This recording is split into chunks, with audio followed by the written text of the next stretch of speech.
Hola mis queridos amigos, nuevamente con ustedes Keila Calderón para compartir lo que es el resumen semanal de la matutina de jóvenes ¿Sabías qué? Escrita por Félix Cortés. Empecemos con el día 11 de noviembre y se titula ¿Ya tienes la ciudadanía de la patria celestial? El versículo lo encontramos en Hechos 22, 27 y 28. Aquí el apóstol Pablo nos menciona qué tan difícil era tener ciudadanía antes en Roma. Se podía tener nada más si se había nacido ahí por liberación de la esclavitud o comprando a un magistrado con una suma muy grande de dinero. Él, por ser ciudadano de Roma de nacimiento, se libró de un castigo injusto. Dolly Morrison nos cuenta la historia de su padre. Él es de origen ruso, pero quería ser ciudadano estadounidense. Dice que cuando era pequeño y la familia de él solicitó la ciudadanía estadounidense, se les olvidó agregarlo en la lista. Entonces ya después de unos cuantos percances, ya cuando Louis Morrison estaba un poco más grande, él la volvió a solicitar y fue al juzgado juntamente con 400 personas más. De repente, él escuchaba nombres y no lo llamaban a él. Entonces cuando el secretario dice 398, 399, 400, cerró el libro y no lo llamó a él. Rápidamente salió corriendo donde estaba el secretario y casi que le arrebató el libro. Y le dijo, ¿por qué no me llamó? Con una voz muy preocupante. Entonces el juez dio orden al secretario para que se fijara si es que el nombre de Luis estaba en la lista. Resulta que era el número 2 y por un error no fue llamado. Él exclamó, gracias a Dios que yo estaba en esa lista. Ahora, querido hermano, nosotros nos debemos de preocupar diariamente por estar en la lista de la ciudadanía celestial. ¿Te gustaría estar en esa lista? Te invito a que día a día nosotros nos comportemos según la sagrada y buena voluntad de Dios y que cada día nos podamos acercar a Él para que así podamos morar juntos en la patria celestial. El caballo de Hernán Cortés. El versículo lo encontramos en Salmo 115, 3 y 4.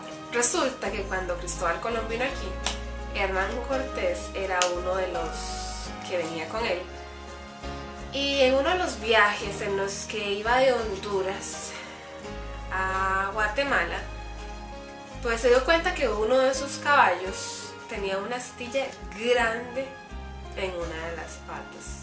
Entonces decidió dejárselo al gobernador Akan Ek, ya que ellos iban partiendo hacia España. Desde ese momento el caballo se volvió como un dios para ellos. Le empezaron a dar comida como un dios, aves, flores, entre otras cosas.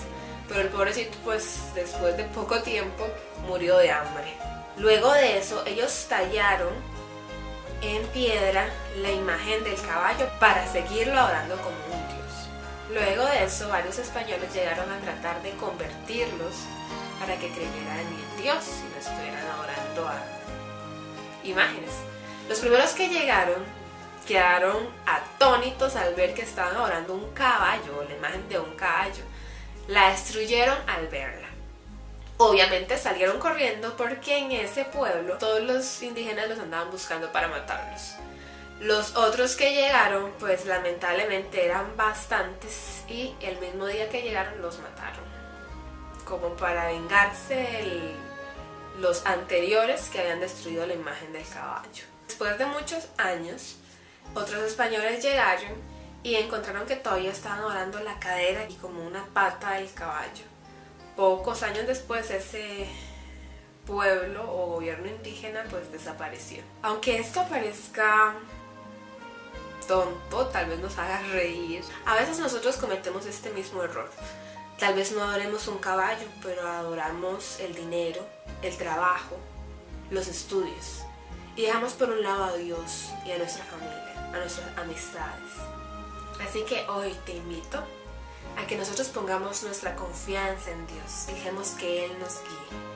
para que le demos importancia a lo que verdaderamente se lo merece. 13 de noviembre, una orden difícil de cumplir. El versículo lo encontramos en Juan 6, 14 y 15. Cuando Jesús vino a esta tierra, todo el mundo lo estaba añorando, ya que varios años habían predicado sobre la venida del Mesías. Cuando Él llegó y empezó a predicar sobre el amor de Cristo, a enseñarles, ellos querían ponerlo a Él como rey. Los discípulos les decían que parte del carácter de Jesús era ser humilde, entonces Él no se quería proclamar rey de Israel. Pero la gente lo quería proclamar. En una de esas ocasiones es cuando mencionan en la Biblia que Jesús les dijo a los dos discípulos que se embarcaran, que se subieran al barco.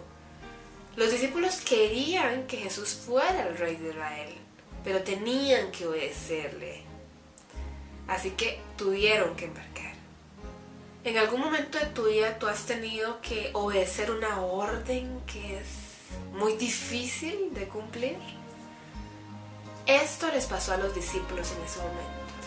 Nosotros debemos de recordar, ante todo, que tenemos que obedecer el mandato de Dios. Y si en algún momento Dios nos niega algo que tal vez nosotros añoramos, es por alguna razón. Él quiere lo mejor para sus hijos. Y si Él te está cerrando esa puerta, te está diciendo, olvídate de eso, es porque tiene algo mucho mejor preparado para ti. 14 de noviembre, caminó sobre el mar. El versículo lo encontramos en Salmo 69, 1 y 2. El 26 de diciembre del 2004 hubo un tsunami devastador que afectó las costas de 14 países. Esto se debió a un sismo registrado de 9.1 a 9.3 en la escala de Richter. Las olas llegaron a medir 30 metros. ¿Te imaginas? 30 metros. Estas olas mataron aproximadamente a 230,000 personas. ¿Cómo se podría huir de una ola tan inmensa? En nuestra vida, a veces nos encontramos con olas grandísimas que tal vez pensamos que nosotros no podremos seguir adelante. Puede ser una enfermedad en la cual vamos doctor por doctor, pero no nos dan nada, no nos dicen nada, no nos dicen ni qué es lo que tenemos, no nos mandan medicamentos que realmente nos ayuden. También otro tipo de ola puede ser un vicio con el cual nos enfrentamos día a día y no podemos salir de él. Eso es como sentir que te hundes poco a poco en el vacío. Lo bueno de esto es que en la Biblia nos menciona varios versículos que Dios tiene poder sobre el mar, tiene poder sobre las olas, que el mar tiembla cuando está en la presencia de Dios. Así que hoy, querido hermano, te invito a que tú te aferres al que todo lo puede, al que siempre está dispuesto a ayudarnos, a nuestro Señor Jesucristo y a nuestro Padre Celestial. Aférrate del día a día y confía en Él y verás que saldrás victorioso en cada una de esas olas con las cuales te enfrentes día a día. 15 de noviembre, salir de la embarcación. Marcos 6:48. El escritor narra una historia. Dice que cuando él vivía en Michigan, la esposa estaba manejando, iba con los dos hijos y de repente empezó a llover, pero era una lluvia tremenda, un aguacero, como decimos aquí. Entonces ella tomó la decisión de estacionar en una gasolinera y esperar que bajara un poco. Pero ella estaba pensando en ese momento, este puede ser el inicio o puede ser una capa externa de un tornado. Rápidamente recordó que días anteriores había visto por la televisión cómo los tornados pasaban por las estaciones de la gasolinera y las devastaban completamente. En ese momento se dio cuenta que ella no estaba a salvo ahí. Entonces tomó a sus dos hijos, los volvió a montar en el vehículo y se fue manejando bajo la lluvia.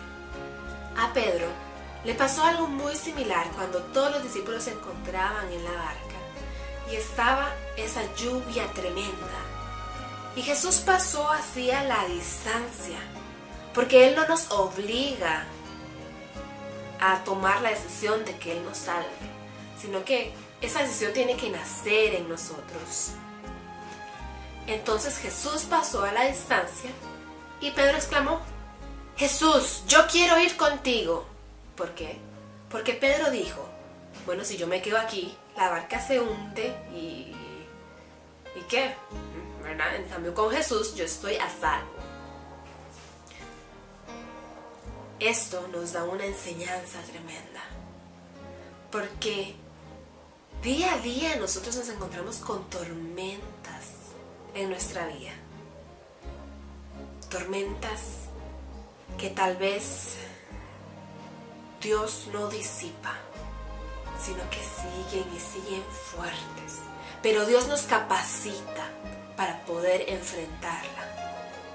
Así que, querido amigo, hoy te invito a que te despojes de esas barcas, de esas soluciones humanas y te aferres a las soluciones celestiales que nuestro Padre nos da día a día, porque Él nos capacita para seguir adelante y llegar a ser victoriosos.